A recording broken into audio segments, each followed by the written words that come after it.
First of all, on behalf of our program, we want to send good wishes to Bryce Hopkins. As he goes through a surgical procedure and the recovery afterwards. He's one of the best players in this league, and you hate to see that happen. And we just feel for the kid and hope that he makes a 100% recovery. It's another typical Big East game. It's we felt coming in that Providence was as physical of a defensive team as we have played. That turned out to be the case. A lot of collisions at the rim that we had to play through. Thought we did a good job fighting on the glass for the most part. The key to the game started the second half. For us to create some separation there. Unfortunately, we couldn't hold on to it. But that was the key to the game, along with us being able to survive. That 6 minutes at the end of the first half, we were able to save Trey from getting a third foul. We actually stretched out the lead during that period of the game. So a lot of guys step up, and certainly these two guys were instrumental in this win. Questions for the student athletes first. Steven, 39 minutes from Ryan today. Seems like he was a presence on the floor. How much of an impact did you guys feel out there with all the things he affected? Yeah, absolutely. I mean, he's the key to our offense, the key to our defense. As he goes, we go, and he did a great job of just doing, watching the film on Oduro. He was definitely a tough guard, and I was very impressed just at the amount of times that he was able to guard him in space, guard him one-on-one. And when you have somebody that can do that at a consistent level, it makes everybody else's life on defense that much easier. And so, really, really am grateful to have a guy like Ryan Kalkbrenner, manning the helm for us. Steven, how did it feel to be able to step up and make a play like that with that step-back three for your team in the clutch? Yeah, it was awesome. I think that this team prides itself in everybody staying ready for when their moment is called, and I think we've got 8 or 9 guys that we're comfortable taking different shots in different situations, and so tonight it was my opportunity to make a play there, and Coach Mack has always been great about keeping my confidence high and my positivity there, and I'm confident in those shots going in furthermore. Has your confidence ever dipped at any point this season with the struggles? No, I mean, I know how talented I am. I know how hard I've worked, and these teammates, just make it that much easier. And so when I trust in them, they have that trust in me, and it's, I always know I should be confident because of how much time we've spent together and how much time we've put in. Ryan, what was going for you today? Obviously, you kind of knew that going in that they were not going to have Bryce Hopkins. And the post was obviously an area of emphasis, I assume. Was that the case, and what allowed you to kind of have the big day? Yeah, obviously without Bryce Hopkins, guys like Devin Carter and Oduro are going to be a bigger role for them on offense. So just going into the game, big thing, me guarding Oduro and Trey guarding Carter, and Trey did a really good job on Carter. I was able to limit Oduro, kept him, he made a few shots, kept him for the most part down. And I think that was just the big focus, and then once you just take care of the little things, other stuff starts to go. I was able to get a few easy baskets because my teammates found me in really easy situations. So I just saw a few go in and just made it kind of easier. Would you mind going through that last sequence for us? Just, Oduro catches it, you contest that, then you get to Karen, you block that, make the free throws. Well, I should have just grabbed the to start with. I was curious. I don't know why I tipped that was that. going to be part of your recollection. I was just lucky I was able to get the block on the guy I tipped it back to, because that would have been in big trouble. But fortunately, grabbed the second shot, and then, haven't made as many free throws as I wanted to this year. But, kind of like how Steven, I'm not going up to the line thinking I'm missing shots. So I'm just going to walk up there and make them, and that's all that's going through my mind. Anything else for the student? Hey, Steven, Trey also hit a big shot when they had cut it to one. He hit a big three-pointer, and him and Carter were kind of jabbing, John back and forth. I mean, what's it like seeing Trey out there being so competitive as he is? Yeah, it's awesome to watch greatness, in anything, and I think that there's times where tonight there was a lot of greatness, and I think that that's the message for us is how do we consistently keep that greatness going. And I remember watching it from the corner. I was keeping the space, trying to give Trey and Kalk as much room on that side pick and roll, and he went under twice, and I was saying shoot it, and he did, and it was knockdown. And then I think Trey reminded all of us not to go under his ball screens, so something like that. But yeah, it was awesome to watch. there haven't been. Go ahead. There haven't been many blowouts in league play up to this point. I mean, it just feels like every night's a grind, regardless of venue or matchup. Like, what are you guys starting to like? I guess learn about what the league might look like this year in terms of night-to-night basis. I mean, any game, any night, you can't really take anyone for granted. I mean, you just saw Seton Hall beat Marquette and St. John's beat Nova was the other one today. And like, everyone in the league's good. You can't like be lazy during prep for any team, because if you're lazy, then they come out and smack you no matter who they are. Two more. Ryan, you let 4 fly from deep. What were you seeing in what they were giving you, or did you feel like you had the shot, or what allowed you to kind of take 4? I mean, Duro was back and dropped coverage a lot. So, I mean, if he wasn't going to guard me, you know, not going to jack it up every time I see it if they're just going to drop back. But a couple here and there, probably would have liked to make 2. But, you know, it's not going to guard me. I'm going to let it fly.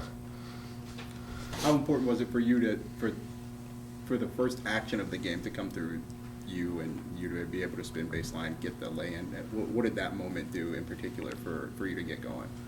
I think it just kind of sets the tone for the whole game, no matter who gets the bucket. If you have a play and you execute it the right way and you get a bucket from it, it kind of sets the tone for the game, makes everyone feel good right out the gate, and it's just a good start for everyone.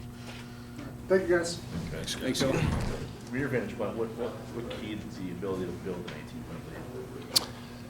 18-point lead? You know, defensively, we were really good with Trey out, which is, you know, I don't know when exactly he went out, but I think it was 27-24. And then, you know, they only scored one of their last 6 or 7 possessions, and then 0 for 6 to start the second half. So when you have a stretch like that, a 13, 14 possession run where you have an ability to create some separation, and so that was really good, and that's going to be the part of the game you look to see where we got the separation. I thought during that stretch in the second half when they got back into it, I thought we had some decent looks at the basket. Mason had 2 wide open ones. Baylor had a wide open one. You know, obviously they were really squatting on Kalk in the post and providing some help, so it was hard to get him the ball with an angle, and you know. To loosen that up, you got to make a few 3-point shots, and during that stretch, we just couldn't. You guys hit a 3-pointer for the 1,000th consecutive game today. What goes through your mind when you hear something like that? I don't know. We've been playing basketball a long time, I guess, but and you know, Dana had great shooters here when he was coaching, and we've had a lot of really good shooters come through here the last 14 years. So I hope that thing is intact long after I'm gone. Coach, what do you think that 3 from Steven does for his confidence and just an attestament to what he's brought to the You know, team? I agree with him. He hasn't practiced any different. You know, his approach has been good. His teammates have confidence in him. We see the way he shoots it every day in practice. You hope that things are going to return to the mean. You know, he's been a really good shooter his entire career. He's had some good looks, and he hasn't made them. And you just think that, you know, he's a game or 2 away from just breaking out and getting his flow. And it's not easy to come into a new system and understand and learn, you know, where your shots are coming from. He was sometimes taking 15, 16 threes a game at Utah State. He knew the role was going to be different here. You know, with Baylor and Trey and Kalk, he's a spacer sometimes. So it just takes some time to get used to it. But that was, you know, 2 huge free throws and obviously a huge 3 in the corner to seal it. How big was Kalkbrenner's ability to guard him one-on-one, even away from the basket, and then affect things when they drove, you know, on the other side of the floor? Yeah, we had a backup plan if it wasn't working, because he's really given it to some people this year. But we felt like Ryan could guard him one-on-one as long as he could remain patient and stay on the floor.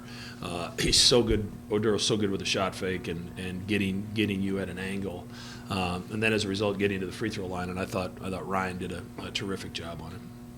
Do you ever say anything to Trey when he goes into kind of like closer mode, or you just do that by himself? No, I mean, the way they were defending, they set the big kid under the rim. So, you know, we just put Trey in some space and let Trey do what he does. He's got the ability to make that mid-range shot. Not a lot of guys make that at as high a clip as he does. And then when they went under twice, he had the confidence to shoot that three off the dribble. But I've said it before. Trey works on his game, so he's ready for moments like that because of the work he's put in advance. How'd Baylor stay engaged? I mean, he just couldn't buy one, and then all of a sudden he just settled right back in. Yeah, I mean, he finally got a big one at the rim at a critical time, and there's a lot of contact, and who's creating the contact? Are they in legal guarding position? I mean, who knows? It seemed like on both ends all night there was a lot of physicality at the rim. Generally we don't foul very much, and 14 fouls is a lot for us tonight. But I liked his aggressiveness. I liked that he was trying to get there, trying to make plays, and he's really important to what we do. He rebounded again tonight, and we asked him to do a lot. Mac, was that always the plan, to run the first action through Ryan to try and establish that on the block? We added a set to start the game. It's a little different. It's not atypical of what we do for a lot of games, but we'd like to get him a touch somewhere in the first couple possessions. Sometimes it's in transition, sometimes it's a slow break and it's a set play, but we want to establish him as quickly as we can. How did Trey and company hold him to 25 points on 23 shots? That's not where. That's not the efficiency we need from him. Yeah, I mean the one he hit was crazy. I think everybody in the building was surprised he shot it. But I thought for the most part we made his life difficult. He got deep a few times, and Kalk didn't get there quite quick enough. So we decided to continue the drop coverage, and we were hopeful that if we could stay with everybody else, that he could score enough to beat us by himself, and that was kind of the case. Gaines had hit a couple where we lost him the first half, but we did a good job of him in the second half. Coach, we don't get to talk to you before DePaul. I know it's the last thing on your mind, but how important is it to stay focused and just not focus on their record? I mean, you heard what Kalk said. Everybody in this league, you don't know, and going on the road in college basketball is really, really hard. And I don't care who you're playing or where you're playing; it's not easy. And so we got to turn around and have a quick prep tomorrow. And because of the weather potential, we're going to try to get out of here early Monday morning and get to Chicago and practice there. So. The most important game of the Big East is the next one, and we have to lock in and get ready for that on Tuesday. Two more, Coach. Coach, both conference games at home, teams have kind of pulled away the second half lead. Is there a concern about putting teams away? I hope we can keep getting 16 and 18-point leads, and then we'll figure it out from there. But it's a great problem to have. We've done some good stuff to get into that position.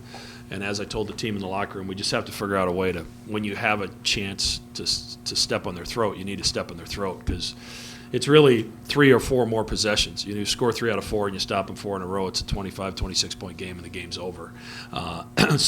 But again, we go back and we look at those possessions offensively, defensively, just like we did against Villanova. What could have we done better? Did we get the shot that we wanted, and did we just miss it, or did we make mistakes? And against Villanova, we made a lot of mistakes during that stretch. All right, thank you. Thank you. Thanks, Coach. Thank you.